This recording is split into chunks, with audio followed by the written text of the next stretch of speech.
Hey team, we've got some muscle up gains for you to work on in your own time.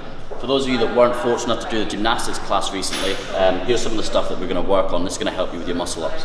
We've got 3 different days of work that you can do. Day 1 is going to be a strict chest to bar pull up. You're going to set the clock to 5 minutes. You're going to do as many reps as you can of sets of 5. If it's not a set of 5, it doesn't count, so you're going to shake out, rest up, and you go again. Look for 5 strict chest to bars.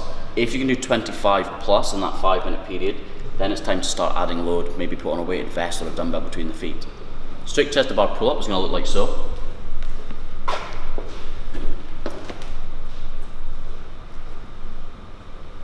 The things I'm looking for is making sure my athlete maintains a hollow body position and he gets that chest to make contact with the bar. Pulling deep to the chest. I'm going to do that for 5 reps. Beautiful. Take a break. Thank you.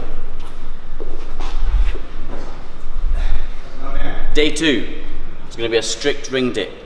The rep range is going to be the same. We're going to look for sets of 5, as many as possible within a 5-minute window. And again, if you can do 25 reps plus within 5 minutes, then we can start adding load.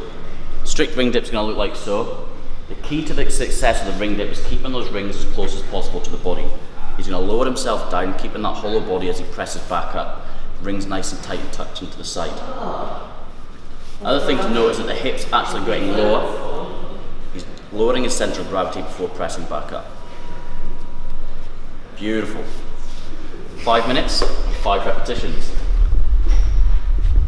Day 3 is going to be where we work on our skill work. We're going to do kip swings with a pull to hip.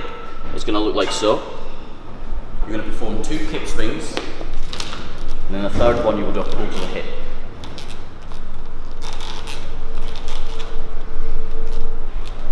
So 2 kip swings, and then the last one we're going to pull to the hip. Points of performance you're going to notice, my athlete goes from a hollow position to an arched position, trying to keep a nice gymnastic body. We're not seeing this crazy scorpion at the back. And the other thing is when he goes for his pull, he's pulling down using the lats to pull towards that hip. You're going to perform 30 to 40 quality repetitions, making sure that we adhere to those points of performance. The other skill drill is going to be transition drills. You're going to perform 30 to 40 quality reps. My athlete's going to set up, so I'll just take a break 2 seconds, Phil. My athlete's going to set up with a false grip on the ring. To get a false grip, he puts his hand through the rings and it's going to sit on that body part of the ring. Then he's going to re-grip the ring, give himself knuckles, so we know that those hands are now sitting on the wrist. From here, he's going to load himself down underneath the rings, making sure the rings are nice and straight. To transition through, he pulls deep to the sternum.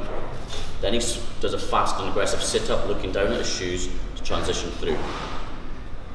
Once he's transitioned through, he can then reset his feet to underneath the rings, and he can either perform a jumping ring dip, or he can do a strict ring dip.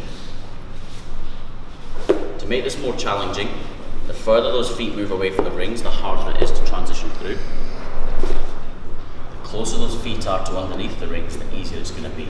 So the easiest portion is when the feet directly underneath the rings and pressing through. Now you're in control of how difficult this drill is. If you want to make it more challenging, you can raise those feet out, even go to an L-sit position with those feet off the floor. It can be the most challenging and put less pressure down through the feet. Or ultimately you can stand fully flat on the floor with your feet directly underneath the rings, and you can use the legs to assist throughout the whole of the transition. Good luck, guys.